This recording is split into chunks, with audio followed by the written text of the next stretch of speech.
It now gives me great pleasure to welcome my friend and colleague, Gaynor Brimble from Education Achievement Services, EAS, in South East Wales. Over to you, Gaynor. Thank you so much, Stella. I'm just hopefully going to share my screen. Okay. And find the... Is my screen sharing? Yes. Oh, okay. No. So just to explain, first of all, I'd like to say thank you so much for inviting me to the panel tonight. Having followed Lucy, who is very focused on one area of occupation in cookery, you might find this a whistle-stop tour of many different occupations, and I apologise for that. But just to explain that my role is as a strategic lead for the foundation phase across the South East Wales Consortium. So I provide support and guidance along with my team on effective foundation phase pedagogy. So whilst we don't necessarily reference Froebel and the Gibson occupations overtly, I think what I found from reading the book is we are strong Froebelians who need probably to stand up a little bit more and say so. That's what I've taken from your book. And I just wanted to say that previously we've had a foundation phase curriculum that was strongly rooted in play and experiences that are child-led and child-centred, and the role of the adult being critical to that progression. And exciting times ahead for us in Wales as we move towards a new curriculum. So the new curriculum will become statute in September 2022. And the underpinning principles of our new curriculum are these 4 purposes. And just as Lucy was mentioning earlier on, and Tina has mentioned in her book, are the occupations relevant to educating children today? I would say absolutely yes, when we look at these 4 core purposes. So if we think about the occupations in particular and how they're going to support and develop children to become ambitious and capable learners, enterprising and creative contributors, the ethically informed citizens that you were just alluding to, Tina. We need these young learners to not only look after the environments in which they live, but the wider world as well as they get older. So our curriculum will be a curriculum for 3 to 16-year-olds. It's going to have 6 areas of learning and experience, which again I think is fabulous, because the co-constructors of this curriculum have realised that knowledge and skills are only part of the answer. It's the experiences and the authenticity of those experiences that makes the difference to the quality of the learning that's going to take place. So in reading your book, I was struck by some of the things that I didn't know terribly well, and that's fine because I'm still on a learning journey myself and I'm happy to learn new things. But I was struck that, you know, is it a bad term to be called a cherry picker? Is it? I don't know. We might be cherry pickers, Gina, from your book, but we've picked the best cherries, I feel. So if I just carry on and just share with you just a flavour of the kind of things that we have been supporting and developing across the region. One of the things that we wanted to look at in terms of those 4 purposes was the use of the outdoors for authentic learning. And gardening will be part of that. We were aware of the fact that actually if you're going to do gardening, you need somebody on the staff who is going to be a champion of it, who knows when to plant the seeds and the bulbs and what to do with them after they've been planted, if you're going to be doing some cooking afterwards. So it's important that somebody is that champion that can support and be the guide along the side of what is children's natural inclination to be outside and investigate. So our umbrella term for using the outdoors in more authentic ways is, we call it Seize the Season. we felt that sometimes that the activities that were going on outside were strongly directed by adults, and also that they had end products in mind often, and that they could just as easily have been done outside.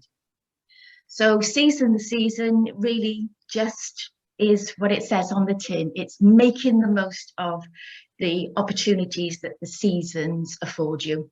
So in a way, they are the gifts, aren't they? The gifts of the autumn changing in colour, the conkers and the acorns, the rainbows, the frosty days, the rain, the puddles, all of those things we can turn into and observe the learning that's going on. So our Seize the Season, I guess, is one of the occupations around being outdoors and gardening, but in a more expanded way. And we linked it also to thinking about authentic, because authentic is really important to us. The authentic reasons for developing children's mathematical concepts and numeracy skills. So again, with the seasons, it's the same thing. You can make lots of collections, you can notice repeating patterns, you can see things and touch things and hold them and feel the different weight of them, whether that's the leaves or the acorns. So you can transport them, you can fill up your buckets with them, you can do all sorts. So we wanted that as a focus, but not to say that you wouldn't also be involving the other areas of learning and experience. So just a couple of examples for you. This is probably one of my favourite ones, where the children are fascinated with spiders. And you talked about that interconnectedness of the first-hand experiences, the noticing, the looking at lines, and then the representation, the connectedness of them representing their learning through their drawings. And again, I think that would be one of the things across our region that we spend a lot of time talking about, which is the value of children's drawings. And again, it's that freedom with guidance. We want children to notice. We want to support the children with their vocabulary development. The picture in the middle of the beautiful frosty day, when you can see all the lines on the cobweb, and how that's then represented in lines also. But I know in this particular example, the children also had string and straws, paper straws, to make their cobwebs. So what we can see here is children's awe and wonder, their fascinations, and the way in which we can support that learning from the concrete, as you say, into the abstract. Another example of the same thing, but with different materials, would be that we would also say to practitioners that giving the children the resources for them to look carefully, to notice, to make considered selections from a range, so we don't overawe them with a lot of resources and a lot of options. So the children are, again, with freedom, with guidance, being given the ability to make a selection, but from a reduced amount of choice, which will help them in their decision making.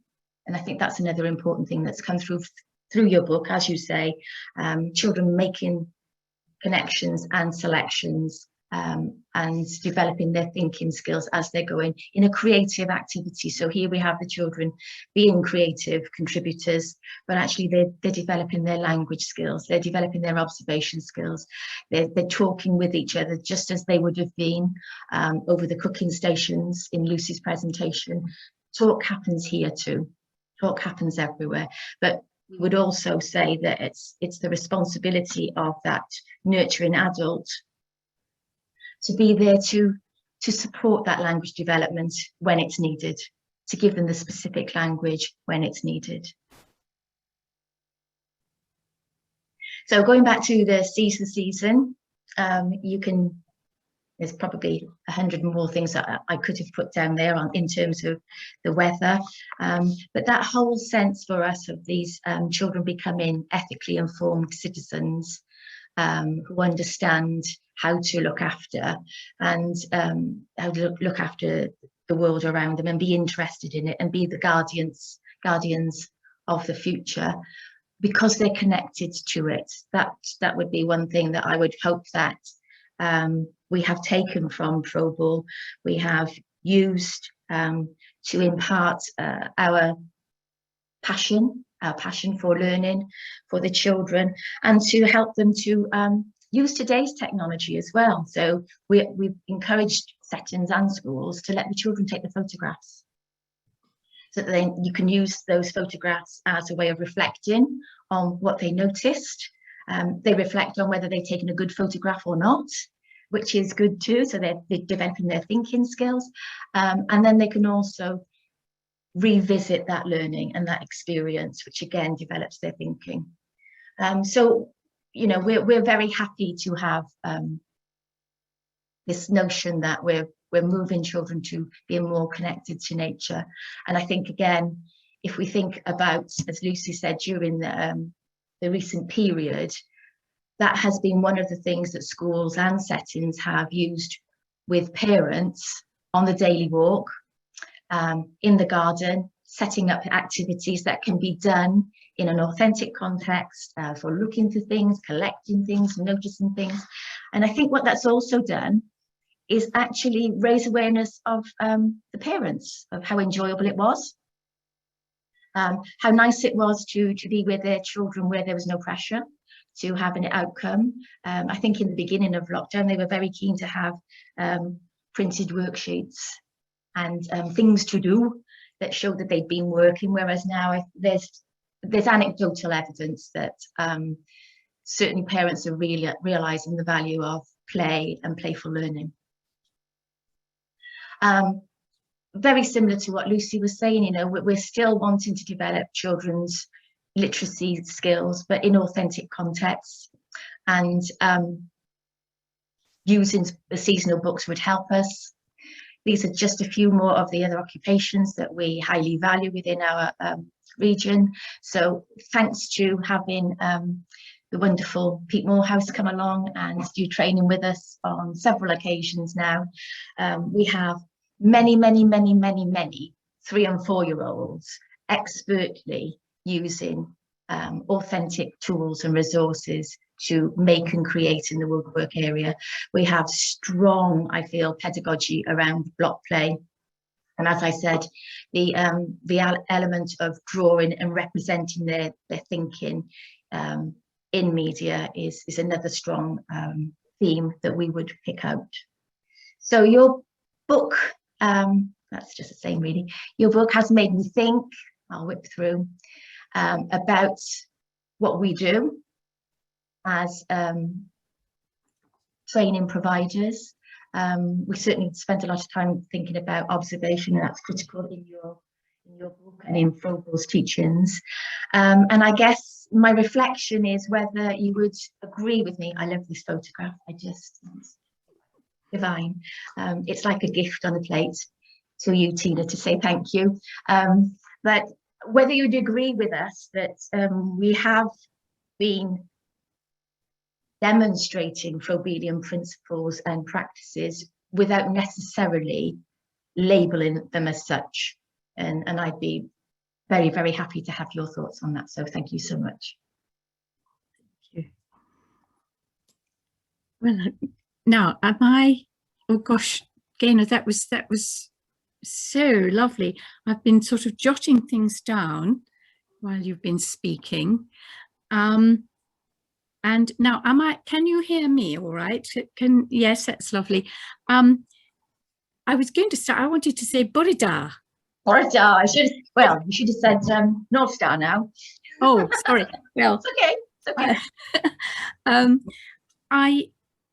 Yes, I mean, I think this is so interesting. I suspect that there are other people in other parts of the world who are actually engaged in a Froebelian approach, but as you say, it may not necessarily be overtly articulated. I think one of the things that those of us who've, you know, because Froebelians in England have been very generalized for some time, and we're now reconnecting with Froebelian roots much more in the different Froebel networks. And it's lovely, you know, to think that you're part of this. I think as we reconnect, what we're beginning to realize is that the vocabulary that Froebel used is actually very helpful, because it helps you just to go that much deeper in your journey. So you go from being unaware necessarily of some of the Froebelian things you're doing to thinking, oh, maybe that is Froebelian, and then you begin to articulate it. And I know that his vocabulary was greatly critiqued when I was training in the 60s. I mean, it was considered arcane, obsolete. I mean, you did not use it. It wasn't studied.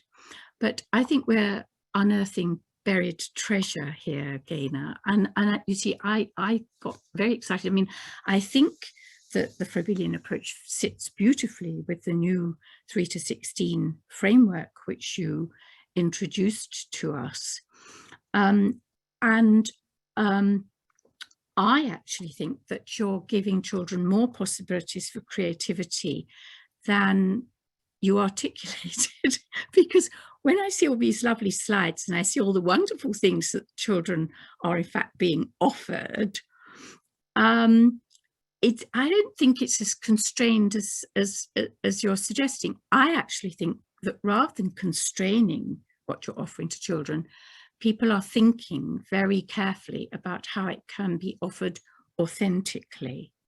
And then you start collecting things together and offering them to children so that children can select. And very often they're things which the children are helping you to select. And so your lovely seasons, because I suspect that when they go and look at those wonderful spiders and the spiders' webs and they may decide to do to represent the spider with clay or with paint or with, and I suspect that is actually what's happening. So yes, they could do it with string and straws, but there are also all sorts of ways you can, and I mean, I've had children who've danced being a spider or gone and played spidery music, you know, so that the possibilities are enormous here. So I think that bit of the Welsh curriculum frame, which is putting a huge emphasis on creativity, is going to fit beautifully with your seizing the seasons. But I think it would be quite useful to look through Froebelian forms, because you've got your authentic experience being offered. There are 3 things in Froebel's forms. One is, you know, really making use of the first-hand experiences that children have through everyday life. So going into a garden and finding spiders and looking at flowers and all the things that are in gardens. I mean, shells if you're near the beach and all these lovely pebbles and things. Keep wondering whether that might be just a little slice of apple at the top. I think it's apple. I think it is. Yes. And the sand, and I mean, it's just absolutely lovely. So, you know, you're going to get children learning an enormous amount just from the everyday experiences that we make sure they are offered.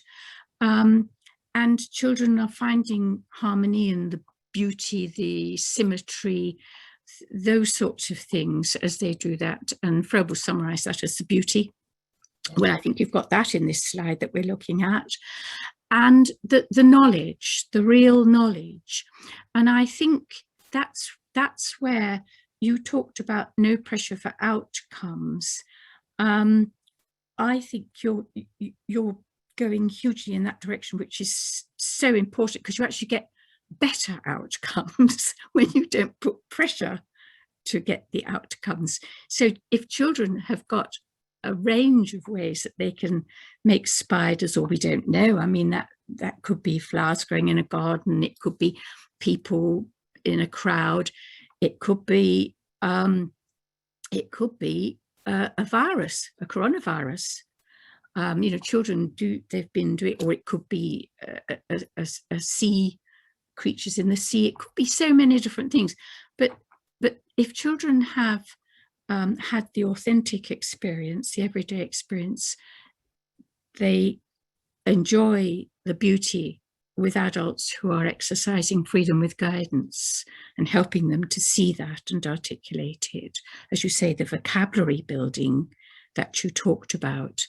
And then you showed us lovely books that you're introducing children to. Some of them are storybooks, some of them are books about the experiences that they've had. And when you do that, you start getting very real knowledge that's deep about nature and the seasons and how the spiders fit into things, why the worms are able to go into the earth and mix the soil and bring air into the soil. And children are fascinated by these things, so you're going to get more of that.